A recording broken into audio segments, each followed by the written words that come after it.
ये आपका chapter number 4 का जो है ये होमवर्क है, जो आपको क्वेश्चन अपनी नोटबुक में लिखने हैं। क्वेश्चन नंबर 1 है define force, write down its unit and define it. ये आपका क्वेश्चन नंबर 1 है। तो आप अपनी कॉपीज़ या नोटबुक के अंदर इन्हीं क्वेश्चंस के आंसर लिखा करें। इसके अलावा आप अपनी तरफ से मत लिखा करें। अगर आप चाहें तो अपने इन क्वेश्चन के आंसर को आप चेंज कर सकते हैं, लेकिन इन्हीं क्वेश्चन के आंसर लिखें, क्योंकि फिर वो फ़र्क आ जाता है कि कुछ स्टूडेंट जो है वो अलग से अपनी तरफ से क्वेश्चन के आंसर देना शुरू कर देते हैं। तो आप क्वेश्चन के आंसर यही लिखें, लेकिन आप आंसर को अपनी मर्जी से चेंज कर सकते हैं, लेकिन क्वेश्चन आपने यही रखना है। क्वेश्चन नंबर 2 है state Newton's first law of motion and explain it with examples. इसके अलावा जो है वो व्हाट्सएप पे जो है वो आपको इनके नोटबुक की जो नोट्स की कॉपी है वो आपको वहाँ से मिल जाएगी। अगर आप चाहें तो वहाँ से अपनी नोटबुक की कॉपी, नोट्स की कॉपी जो है वो वहाँ से आप ले सकते हैं व्हाट्सएप से, स्कूल के व्हाट्सएप से। Question number 3 why Newton first law of motion is called law of inertia. Question number 4 state Newton second law of motion and derive F is equal to ma। Question number 5 state Newton's third law of motion and explain it with examples। Question number 6 what is the difference between mass and weight।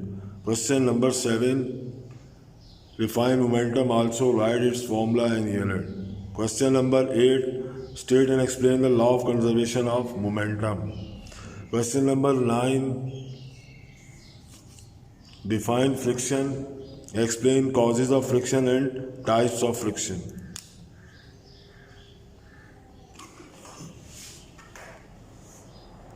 Question number 10 define the following। Number 1 rolling friction, number 2 limiting friction, number 3 coefficient of friction। तो ये यहाँ तक तो आपके question number 10 हो गए। तो आपने इन 10 के आंसर जो है वो अपनी नोटबुक में लिखने हैं। इसके बाद question number 11 write down the advantages, disadvantages and methods of reducing friction. Question number 11 है ये। Question number 12 two unequal masses m1 and m2 are connected by two ends of a string which passes over a frictionless pulley, derive an expression of for tension T and acceleration of bodies when. ये case 1 है। A both bodies move vertically, B one body move vertically and other move on a smooth horizontal surface। तो ये case 1 है और ये case 2 है। तो इनको जो डेरिवेशन जो मैंने आपको करवाई है वही आपने इसमें लिखनी है। उसके बाद न्यूमेरिकल्स हैं पेज नंबर 69 के ऊपर। क्वेश्चन नंबर 1 से लेकर 8 तक आपने न्यूमेरिकल्स को सॉल्व करना है। इसके अंदर मैं कुछ करवा चुका हूँ, जो रह गए हैं वो आपने उसको देखते हुए करना है। तो क्वेश्चन नंबर 1 से लेकर न्यूमेरिकल नंबर 8 तक, 1 से 8 तक आपने अपनी नोटबुक में करना है। पेज नंबर 69 के ऊपर है। इसके अलावा एग्जाम्पल्स दी हुई बुक के अंदर उनको आपने देखना है, और अपनी चैप्टर नंबर 4 की रीडिंग भी आपने करनी है। तो ये आपका होमवर्क जो है, आप अपने होमवर्क को जो है वो जो क्वेश्चन दिए जाते हैं उन्हीं के आंसर आप लिखा करें। ऑब्जेक्टिव पार्ट जो है वो आपकी नोटबुक में मैं नहीं करवा रहा हूँ, तो आप ऑब्जेक्टिव पार्ट जो है वो अपनी नोटबुक में मत करा करें, क्योंकि नोटबुक चैप्टर के अंदर से ऑब्जेक्टिव पार्ट आता है, तो वो हम अलग से बाद में देख लेंगे। न्यूमेरिकल जो उसमें एंड में दिए हुए बुक पे देख लेंगे। तो ये आपका होमवर्क है। आपने चैप्टर नंबर 4 में टोटल क्वेश्चन नंबर 12 तक आपने करना है। इसके बाद न्यूमेरिकल्स हैं, प्रॉब्लम्स, वो पेज नंबर 69 पे मौजूद हैं। उनमें से करवा चुका हूँ मैं कुछ विभाग, सारे आपने 1 से लेकर 8 तक अपनी नोटबुक में लिखने हैं।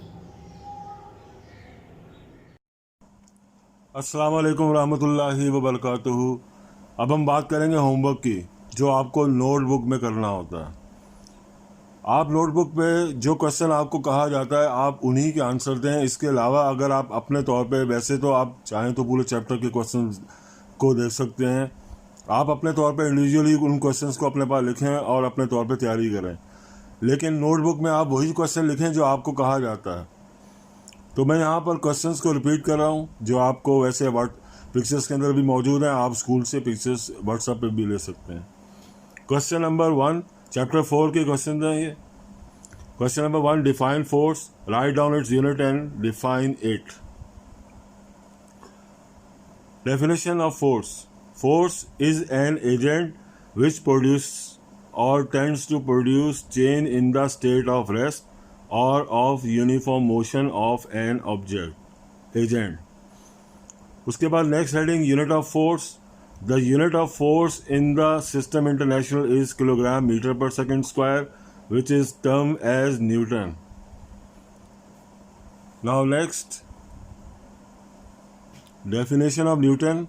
The force acting on a body is said to be of 1 Newton if it produces acceleration of 1 meter per second square in the body of mass 1 kg in the direction of the applied force. ये question number 1 था. Now question number 2. State Newton's first law of motion and explain it with examples. Statement है पहले. Every object continues its state of rest or of uniform motion in a straight line unless it is acted upon by an external force which changes its state of rest or of uniform motion. Examples. Number 1.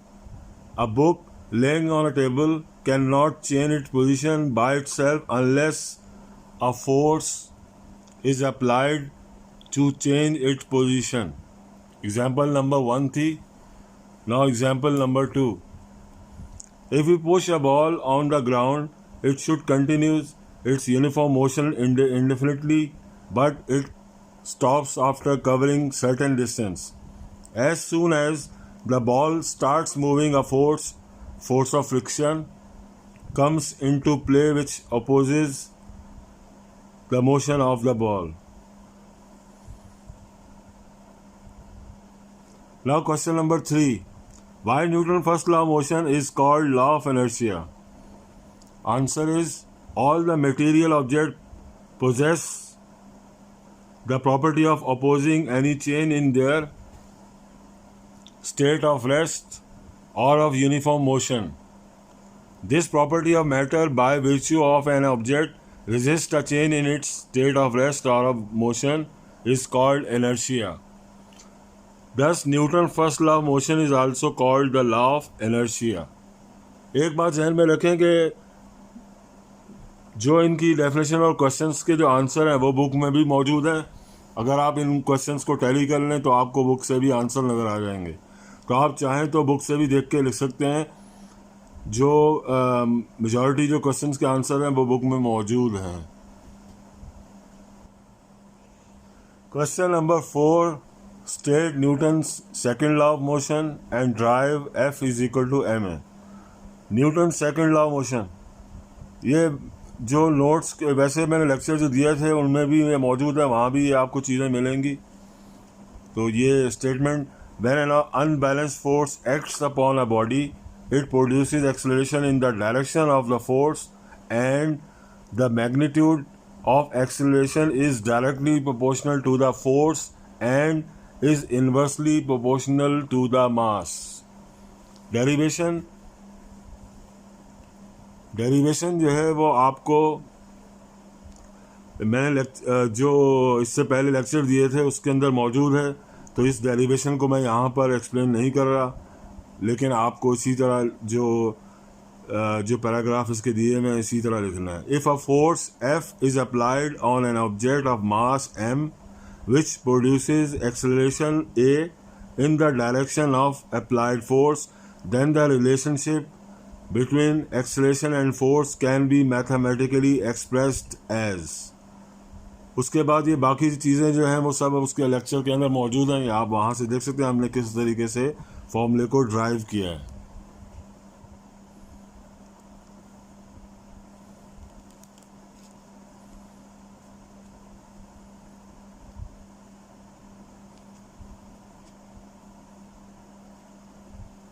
Question number 5. State Newton's third law of motion and explain it with examples.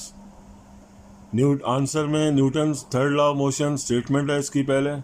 To every action there is always equal and opposite reaction. Examples हैं. Example number 1. If a person throw the ball towards the ball then collision of the ball with ball is called action. The ball bounce back, which is called reaction. Both action and reaction are equal but opposite in direction as shown in figure. तो यहाँ पर जो diagram है वो आपको जो है वो डायग्राम जो है वो लेक्चर में मौजूद है, आप वहाँ से देख के यहाँ बना सकते हैं.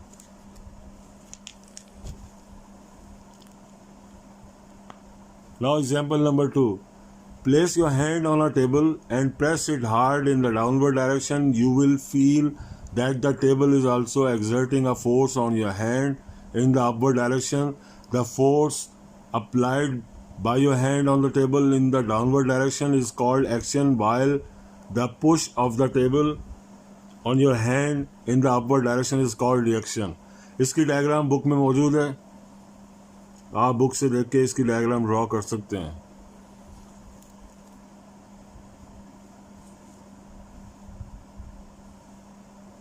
Now question number 6. What is the difference between mass and weight? तो मास और वेट का डिफरेंस आपको लिखना है. मास और wait. The quantity of matter in a body is called mass. Weight is the force with which earth attracts towards the center.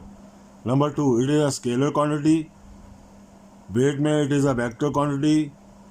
Number 3, mass. The mass of the body remain constant everywhere. Weight, the weight of the body is not constant. ये 3 points हैं. Point number 4, it can be measured by ordinary balance. It can be measured by spring balance. Number 5, mass. In SI system, unit of mass is kilogram. In SI system, the unit of weight is Newton.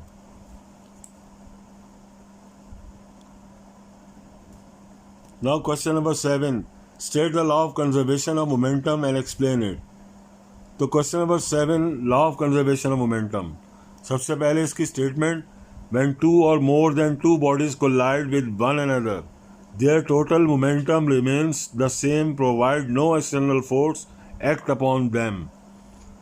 Explanation book में मौजूद है, book से देख के आप ये लिख सकते हैं. Consider a system of two non-rotating colliding balls A and B having masses m1 and m2 respectively.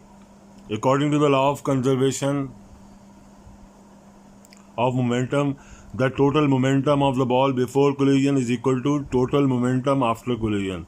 Let the balls A and B be moving along the line joining their centers in the same direction with velocities u1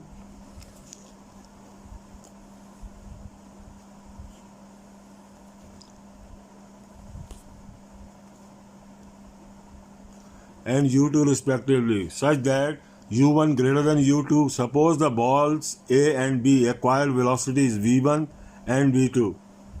u1 और u2 जो है वो before collision velocities हैं A and B की, and v1 and v2 after collision the velocities of A and B after collision. Momentum of the system before collision is equal to हो जाएगा m1 u1 plus m2 u2. Momentum of the system after collision m1 v1 plus m2 v2. उसके बाद इसका formula drive हो रहा है m1 u1 plus m2 u2 is equal to m1 v1 plus m2 v2.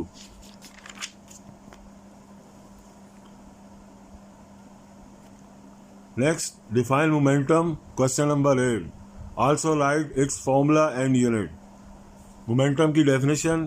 The product of mass and velocity of a moving body is called momentum. Formula है P is equal to mv. Nature है it is a vector quantity. Unit है its unit is kilogram, meter per second square or Newton second. Question number 9. Define friction. Explain causes of friction and types of friction. Definition of friction. The force that produces resistance against relative motion between two surfaces is called friction. Causes of friction. Microscopic observation of surface shows that no surface in the universe is ideal smooth. Each surface is rough surface, and roughness of the surface is the cause of friction.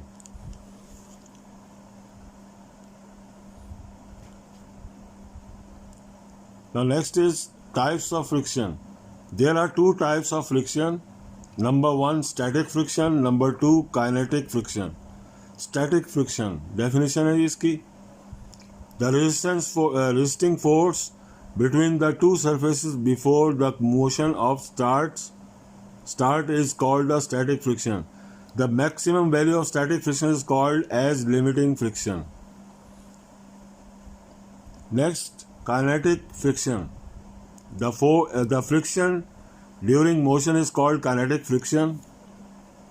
This friction is slightly less than the limiting friction. Question number 10. Define the following rolling friction. When a body moves with the help of wheels, the friction in this case is known as rolling friction. Rolling friction is much less as compared to the sliding friction.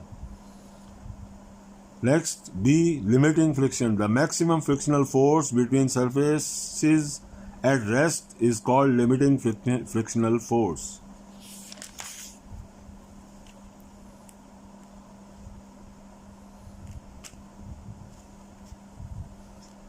Number C. Coefficient of friction. The ratio between limiting frictional force Fs to the normal reaction of the surface is known as coefficient of friction. बाकी इनके फॉर्मूले हैं.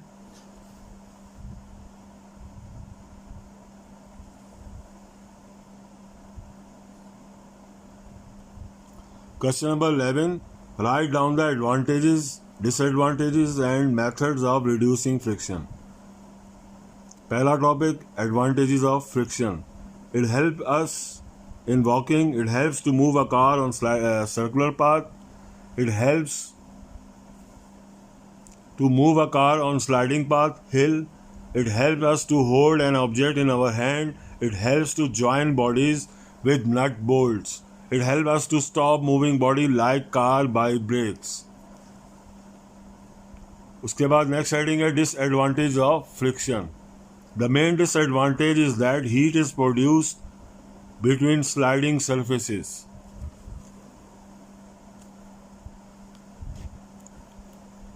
To which energy is wasted. Number 2, due to it, machine catches fire. Number 3, the efficiency of a machine is always less than 100% due to it. Methods of reducing friction. Number 1, the sliding parts are properly lubricated. Number 2, the sliding parts of machine are replaced by rolling using bearing. Number 3, when sliding is unavoidable, the thick layer of greasing material is used to between the surface. Number 4, to avoid air friction, the front of fast moving objects are made up of oblong. Question number 12. Two unequal masses m1 and m2 are connected by two ends of a string which passes over a frictionless pulley. Drive an expression for tension and acceleration of bodies when. ये case 1 है और ये case 2 है. Both bodies move vertically. B case 2 जो है, one body moves vertically and other moves on a smooth horizontal surface.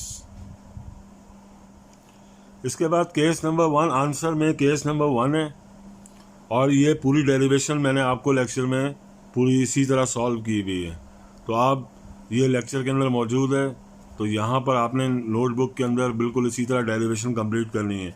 इनकी diagrams आपको दोनों केस 1 और 2 की डायग्राम बुक में मौजूद हैं, वो दोनों आपको बनानी है. तो केस 1 की हेडिंग के बाद आप डायग्राम ड्रॉ करेंगे और उसके बाद फिर यहाँ से कंसीडर से शुरू करेंगे. तो ये डेरिवेशन है इसकी. केस नंबर 1 की एक्सेलरेशन का फॉर्मूला ड्राइव हो रहा है और उसके बाद टेंशन का फॉर्मूला ड्राइव होगा. तो ये आपके पास केस 1 चल रहा है.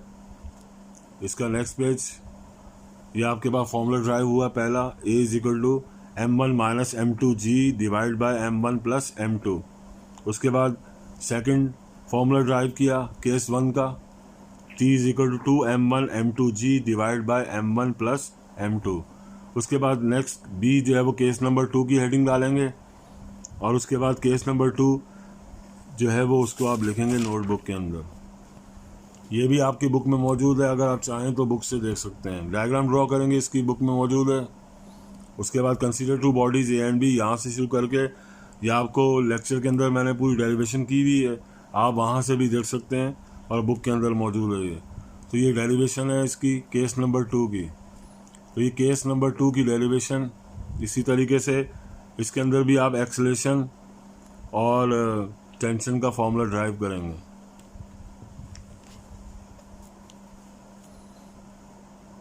तो केस नंबर 2 के अंदर एक्सेलेरेशन की जो फॉर्मूला ड्राइव हो रहा है m1g divide by m1 plus m2, और जो टेंशन का फॉर्मूला ड्राइव हो रहा है t is equal to m2g divide by m1 plus m2। तो ये केस 1 और 2 था।